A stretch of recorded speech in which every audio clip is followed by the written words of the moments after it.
और जब एक धीरेन्द्र शास्त्री जी आज सनातनी लोगों को जो घर वापसी कर रहे हैं, जो किन्हीं कारणों से ईसाई या मुस्लिम हो गए, अगर वह उनको घर वापसी कराने में मदद कर रहे हैं और सार्वजनिक रूप से किसी प्रकार का दबाव और लोभ दे के नहीं कर रहे हैं, तो उनके चरित्र हत्या में लग गए ये लोग।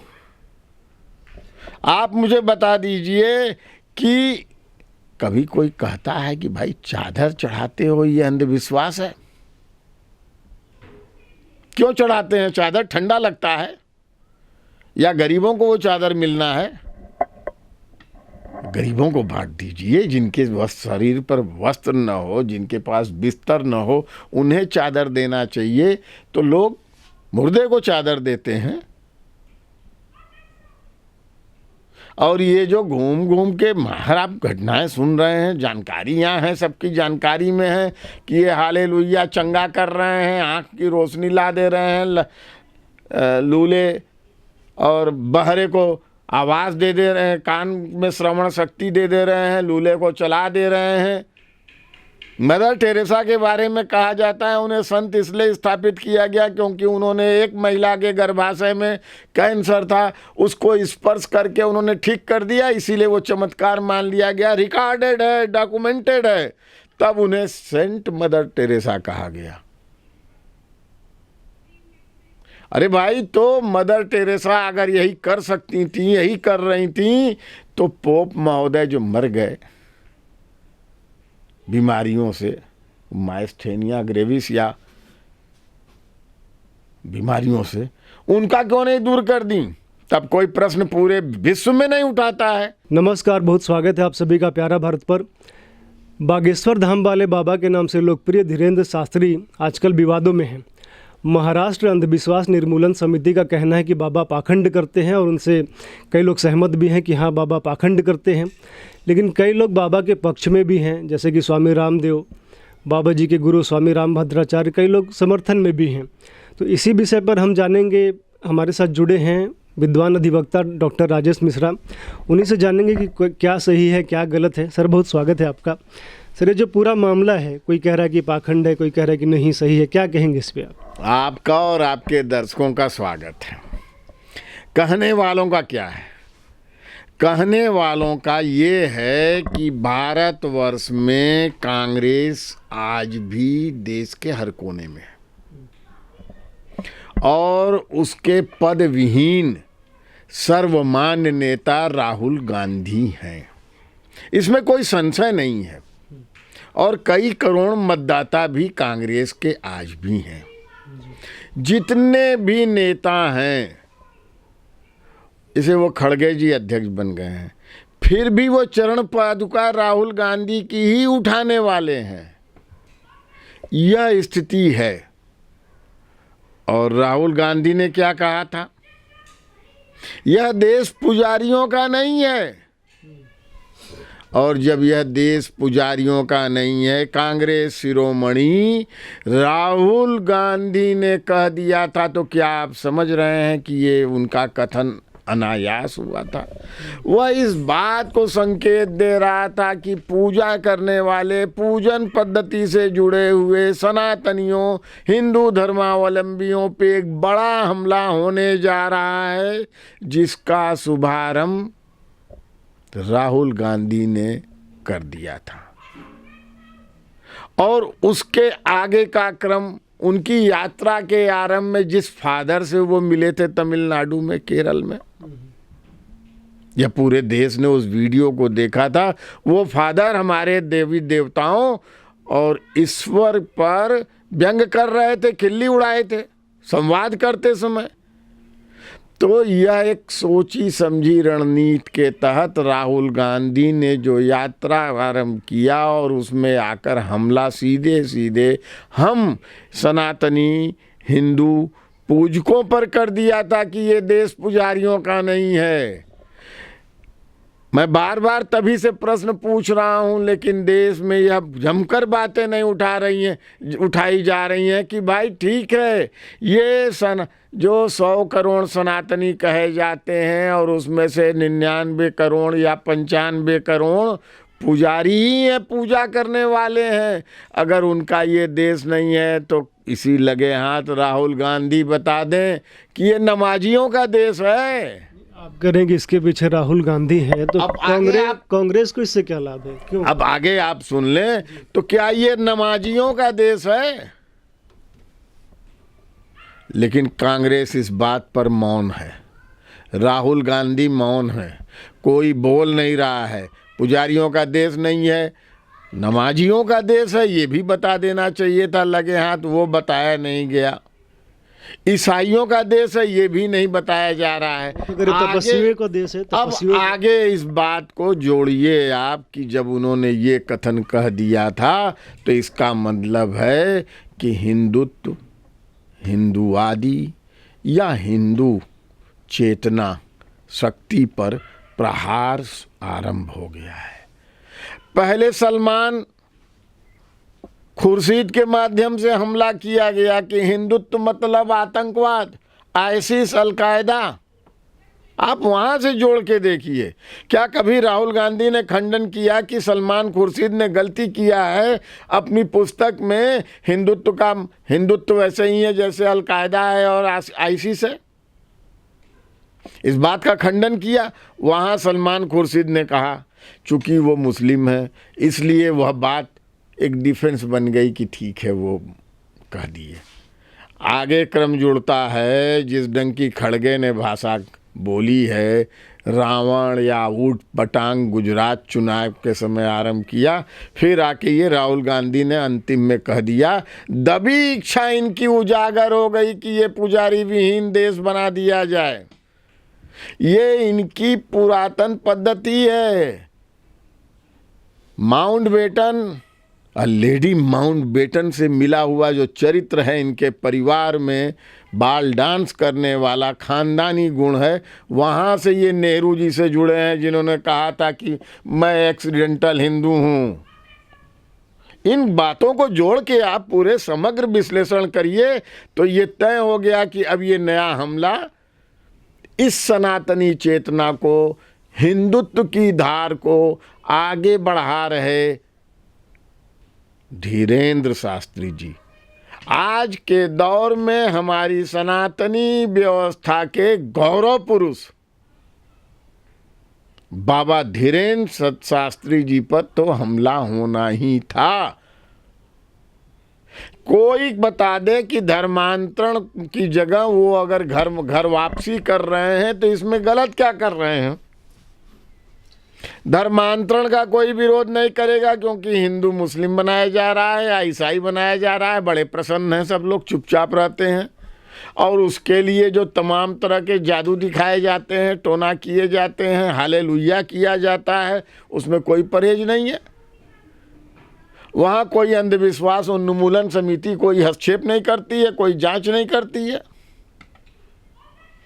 और जब एक धीरेंद्र शास्त्री जी आज सनातनी लोगों को जो घर वापसी कर रहे हैं, जो किन्हीं कारणों से ईसाई या मुस्लिम हो गए, अगर वह उनको घर वापसी कराने में मदद कर रहे हैं और सार्वजनिक रूप से किसी प्रकार का दबाव और लोभ दे के नहीं कर रहे हैं, तो उनके चरित्र हत्या में लग गए ये लोग।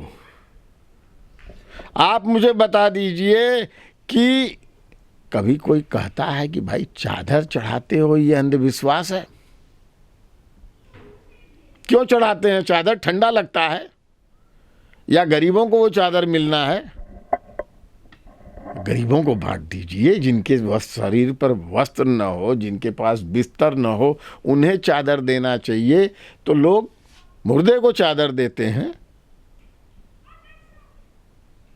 और ये जो घूम घूम के माहर आप घटनाएं सुन रहे हैं, जानकारी यहाँ है, सबकी जानकारी में है कि ये हालेलुया चंगा कर रहे हैं, आँख की रोशनी ला दे रहे हैं, लूले और बहरे को आवाज़ दे दे रहे हैं, कान में श्रवण शक्ति दे दे रहे हैं, लूले को चला दे रहे हैं।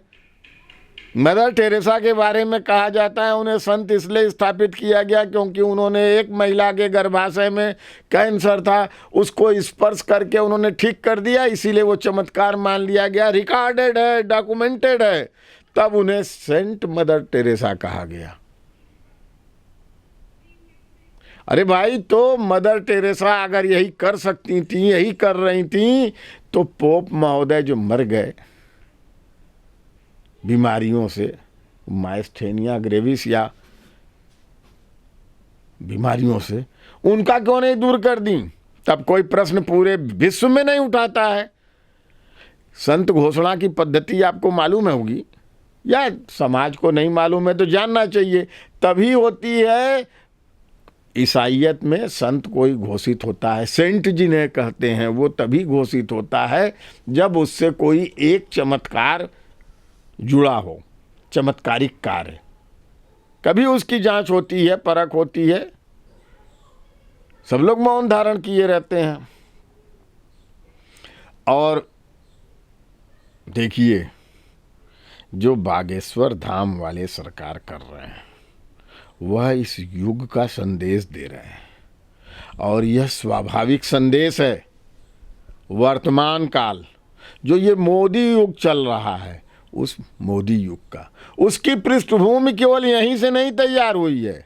मेरी अपनी मान्यताएं हैं कि उसकी पृष्ठभूमि तैयार हुई है जिस समय स्वामी रामदेव जी योग का विश्व में डंका बजा रहे थे। आयुर्वेदिक औषधियों पर आधुनिक रिसर्च विधि का पालन करके, अनुसंधान करके वो उनकी दवाइयों की उपयोगिता को प्रचारित कर रहे थे। विश्व स्तरीय अनुसंधान केंद्र, आविष्कार केंद्र वह बना के पतंजलि योग पीठ में बैठे हैं और पूरे विश्व में सनातन के लिए एक नई समर्थन की चेतना जगा रहे थे। इसीलिए और फिर उद्भव होता है मोदी जी का विराट व्यक्तित्व का, जो पूरे विश्व का सर्वमान्य नेता हो चुके हैं, जन जन में छा चुके हैं। आप विरोध करें या समर्थन करें, लेकिन मोदी जी का नाम लेना विवशता हो जाती है। और जब ये परिस्थितियां उत्पन्न हो गई हैं, सनातन का यह उत्थान उत्पन्न हो गया है, तब विश्व में यह सनातनी योग प्रचार प्रसार में है। पूरे विश्व में योग की स्वीकार्यता हो गई है, आयुर्वेद की अस्वीकार्यता हो गई है। और यह जिस वर्ष में हम लोग चल रहे हैं, यह भी भारत के सनातनी परंपरा वाले जो मोटे अनाज हैं, मिलेट्स जिन्हें कहा जाता है, उसका वर्ष घोषित किया गया है। यह युग है। और ऐसे में धीरेन्द्र शास्त्री जी का उद्भव हुआ है, जो एक नई आभा मंडल से। आप जो कह रहे हैं कि जो मदर टेरेसा करती थी कि गर्भाशय छू दिया, जो भी चमत्कार करती थी, पाखंड करती थी, तो वही तो इन पे भी लग रहा है कि ये भी वही कर रहे हैं। तो मतलब मदर टेरेसा कर रही हैं तो इनको अनुमति है कि ये भी कर सकते हैं? नहीं, ये नहीं ये कर रहे हैं। ये जो कुछ कर रहे हैं वो सामने है, सार्वजनिक है। मदर टेरेसा का डॉक्यूमेंटेशन है, उसके नाते उन्हें संत की उपाधि दे दी गई। मैं ये कह रहा हूँ उन विषयों जिनको प्रश्न उठाना है वो सभी विषयों पे उठाए ना। आप मुझे कहते हैं कि मैं दाहिने हाथ से चलूं और दूसरे को कहते हैं बाएं हाथ से चले। अगर कोई मौलवी, कोई मौलाना अगर धर्मांतरण का कार्य करता है तो आप नहीं बोलते हैं। कोई अगर फादर करता है तो आप नहीं बोलते हैं। और अगर कोई हिंदू धर्माचार्य घर वापसी कर रहा है तो आप बोलने लगते हैं। भाई, मानक तो बराबर होना चाहिए ना। ये जितने हालेलुया कर रहे हैं देश भर में, गरीबों के बीच में फादर लोग, उन पर प्रश्न क्यों नहीं उठता है? प्रश्न तो आपके स्वामी अभिमुक्तेश्वरानंद जी भी उठा रहे हैं कि यदि चमत्कार की इतनी शक्ति है तो जोशी मठ में आए, वहाँ पे चमत्कार करें। देखिए उसमें ऐसा होता है कि अभिमुक्तेश्वरानंद जी शंकराचार्य नहीं हो पाए हैं और सर्वोच्च न्यायालय से रोक लग गई है।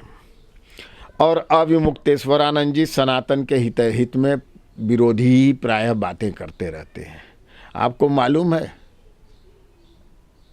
यह जो विश्वनाथ धाम का विराट रूप दिखाई दे रहा है, जिसकी गौरव गर्जना वंदना पूरे विश्व में हो रही है, पूरे विश्व के 2-2 पीढ़ी 3-3 पीढ़ी के जो सनातनी हैं, कनाडा में बस गए, गुयाना में बस गए, घाना में बसे हैं, नाइजीरिया में, केनिया में, वो भागे चले आ रहे हैं काशी विश्वनाथ धाम को देखने के लिए। आज उत्तर दक्षिण पूरब पश्चिम कहीं से भी लोग चले आ रहे हैं कि हमारे वह महाधिदेव देवाधिदेव महादेव का यह प्रकटीकरण कितना भव्य दिव्य गौरवशाली हो गया है।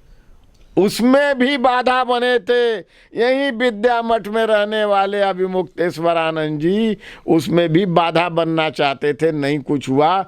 और बटुकों पर लाठी चार्ज इनके कारण, इनके साथ रहने के नाते गदोलिया चौराहे पे हुआ था। बटुकों मतलब 5, 6, 7 साल के वेद पाठी बच्चों के नग्न बदन, धोती पहने हुए, बड़ी बड़ी शिखा लगे हुए।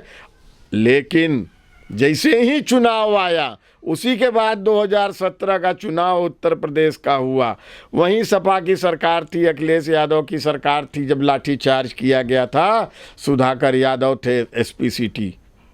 इन्होंने चुनाव में क्या किया जानते हैं? क्या किया इन्होंने?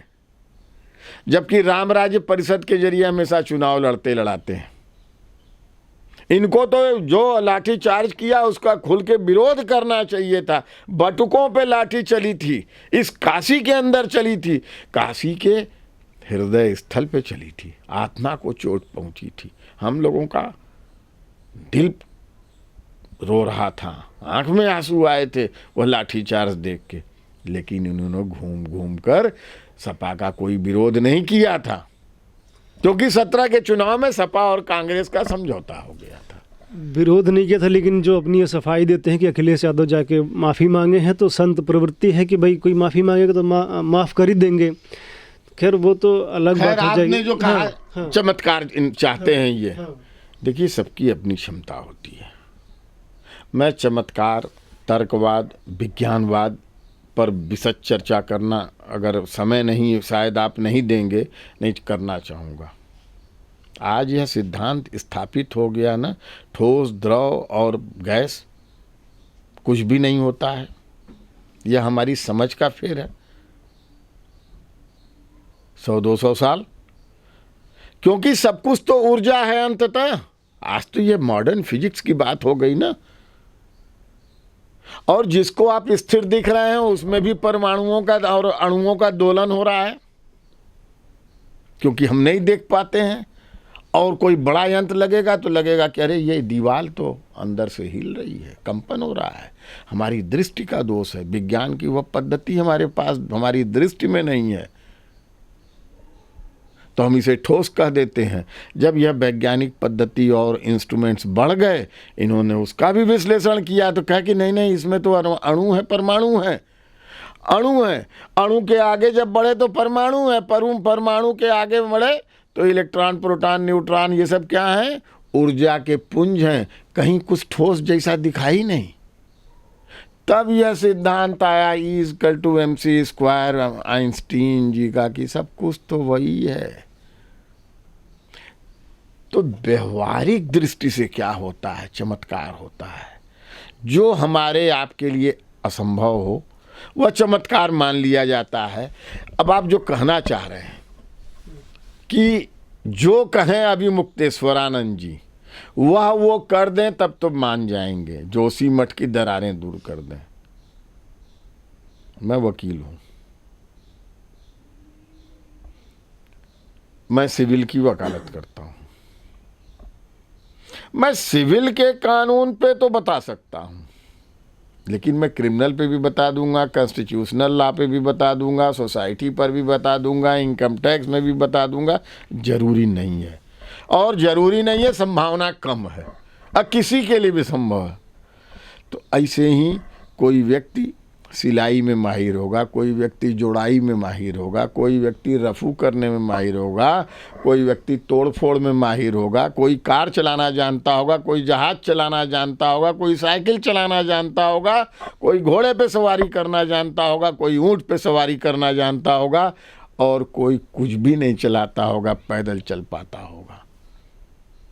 ऐसे ही इन कार्यों में है। किन्हीं विशेष कार्यों को करने में धीरेन्द्र शास्त्री जी पारंगत होंगे, वो उसे कर ले जा रहे हैं। दरारों को भरने में वो पारंगत नहीं होंगे, नहीं भर पाएंगे। तो यह तो क्षमता व्यक्ति की है, उसको आप माने न माने, लेकिन विरोध इन कारणों से अगर हो रहा है, लोगों का वो कल्याण कर रहे हैं।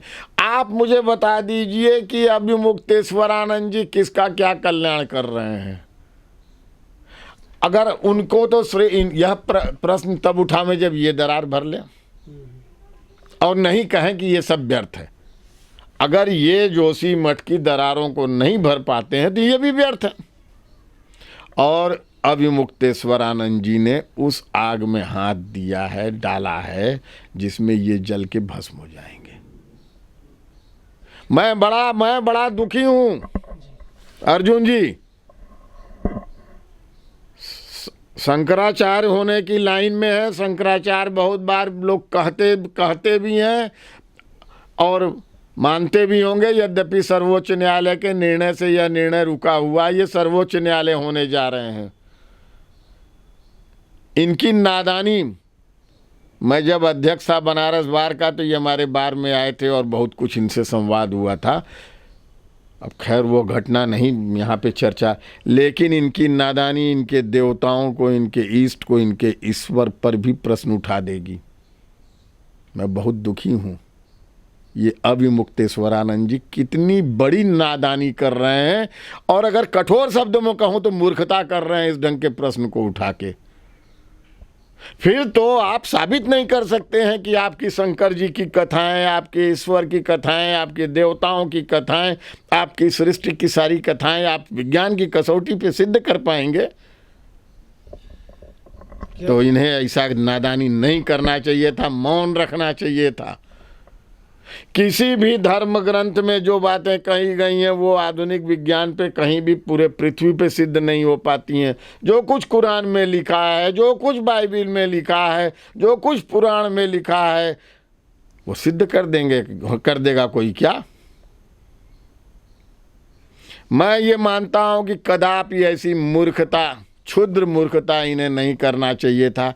लेकिन वो एक सिस्टम, मैंने कहा ना, सलमान खुर्शीद ने हिंदुत्व पे हमला किया, राहुल गांधी ने पुजारियों का देश नहीं है, उस पे ये आदमी मौन रहे। और उस सिस्टम से अब अंतिम लड़ाई लड़ने जा रहे हैं ये लोग। मोदी युग में सनातन के प्रकट हुए वैभव को, सशक्तता को मात देने के लिए अंतिम लड़ाई ये काकस लड़ रहा है। आप मुझे बताइए कि कितने बड़े गौरव का। यही लोग कहते रहे कि ये जो भगवाधारी होते हैं ये नेता बढ़िया नहीं होंगे, राज्य का संचालन अच्छा नहीं करेंगे, शासक अच्छे नहीं होंगे। और आज योगी जी के भगवाधारी, एक योगी के शासन की चर्चा पूरे देश में है, पूरे विश्व में है। उसको समर्थन मिल रहा है, सम्मान मिल रहा है, अध्ययन हो रहा है कि कोरोना पे किस ढंग से स्टडी किया। आज आर्थिक रूप से उत्तर प्रदेश इतना आगे चला गया, अपराध पे इतना बड़ा नियंत्रण हो गया। क्या बात करते हैं। जो स्वामी अभिमुक्तेश्वरानंद का जो स्टेटमेंट आया है, तो आप क्या कह रहे हैं कि राहुल गांधी से कहीं ना कहीं प्रेरित है, कहीं ना कहीं कोई कनेक्शन है? देखिए, इनके गुरु स्वरूपानंद जी भी कांग्रेसी कहे जाते थे। राम मंदिर के विषय में भी उन्होंने कुछ उटपटांग बातें किया था। लड़ाई लड़ रहे थे, सुनने में आता है। नहीं, कुछ चीज़ें उन्होंने आरंभ में जो आंदोलन विश्व हिंदू परिषद वगैरह का चल रहा था उसके संबंध में कुछ और बातें कह दिया था। तो ये विखंडन की प्रक्रिया हिंदूवादी बनकर ऐसे ही चोला ओढ़कर करते हैं और वही कर रहे हैं। अच्छा, ये जो प्रश्न उठाया जाता है इन्होंने क्यों नहीं प्रश्न उठाया कि पुजारियों का देश है? कैसे कह दिए कि पुजारियों का देश नहीं है? मैं चैलेंज एक और बात करता हूं, अभिमुक्तेश्वरानंद जी अगर यह प्रश्न पूछें, अनशन करें। करपात्री जी को दिल्ली में गोली चलवाने वाला कौन था? इन्होंने कभी लड़ाई लड़ी? 66 में इंदिरा गांधी जी ने गोली चलवाई थी, सैकड़ों संत मरे थे दिल्ली के अंदर। वो भी काशी के, करपात्री जी काशी के ही थे, प्रकांड विद्वान। धर्माचार्य। ये जो प्रश्न उठता है हालेलुया पे, जो मतलब लंगड़े को चलना सिखा देते हैं, एड्स और टीबी की बीमारियां भी ठीक कर देते हैं, तो एक प्रश्न उठता है कि यदि सब कुछ ये हालेलुया के माध्यम से कर दे रहे हैं तो हॉस्पिटल बंद कर दिए जाएं, शिक्षण संस्थान मतलब जो भी कुछ है बंद। तो यही इनके विषय में भी कहा जा सकता है कि ये सबको ठीक कर दे रहे हैं बागेश्वर धाम वाले तो बाबा। सबको वो नहीं ठीक कर रहे हैं, वो जो सीमित कार्य कर सकते हैं वह कर रहे हैं। वो अगर कहने लगेंगे कि सबको ठीक कर सकते हैं तब यह बात होगी। और हाँ, मैंने अभी मुक्तेश्वरानंद जी का वक्तव्य सुना है। उन्होंने कहा कि कोई समाज का लाभ होता हो तो बताइए। भाई चमत्कार करते हो, नारियल में से चुनरी निकाल दिए, इन्होंने यही कहा, नारियल में से चुनरी निकाल दिए या नारियल में से सोना ही पूरा निकाल दें तो उससे क्या लाभ है, समाज का क्या कल्याण है। समाज का लाभ हो, समाज का कल्याण हो तो बड़ा अच्छा है।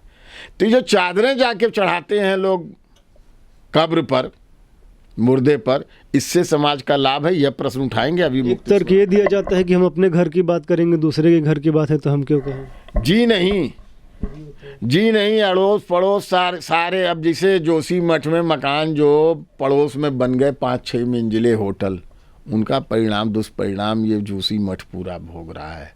तो सबका ध्यान देना होगा। मैंने तो ये आरंभ में आपसे कहा कि अगर हिंदुओं के लिए यह नियम बनाएंगे कि नहीं बाएं से चलिए तो मुसलमान और ईसाई भी तो बाएं से चलेंगे। तो इनके लिए ये कठोर मानक आप तय करेंगे तो उनके लिए भी तय करना होगा। एक तरफा बातें नहीं चलेंगी और तार्किक बातें करना होगा। तो तर्क की कसो आपसे कह कौन रहा है? आप कौन ठेकेदार हुए हैं? चलिए ठेकेदार हो गए हैं आप, आपसे कह कौन रहा है कि आप मुझसे पूछिए। आपसे अनुमति नहीं लिया है। जो भी वो कर रहे हैं वो आपकी अनुमति बिना कर रहे हैं, आपसे कोई अनुमति नहीं मांग रहे हैं, आपसे स्वीकारित यह बात है ना। मैं आपसे मानूंगा, अनुमति मांगूंगा तब तो आप कह सकते हैं। नहीं दूंगा मैं अनुमति, आपको नहीं मान्यता देता हूं। लेकिन जब मैंने आपसे कुछ मांगा ही नहीं अनुमति, मैं अपने मन से कर रहा हूं, जिनको पसंद होगा वो आएंगे, नहीं आएंगे। जी बहुत बहुत धन्यवाद आपका हमसे बात करने के लिए। आप लोग जुड़े रहिए, देखते रहिए प्यारा भारत। धन्यवाद।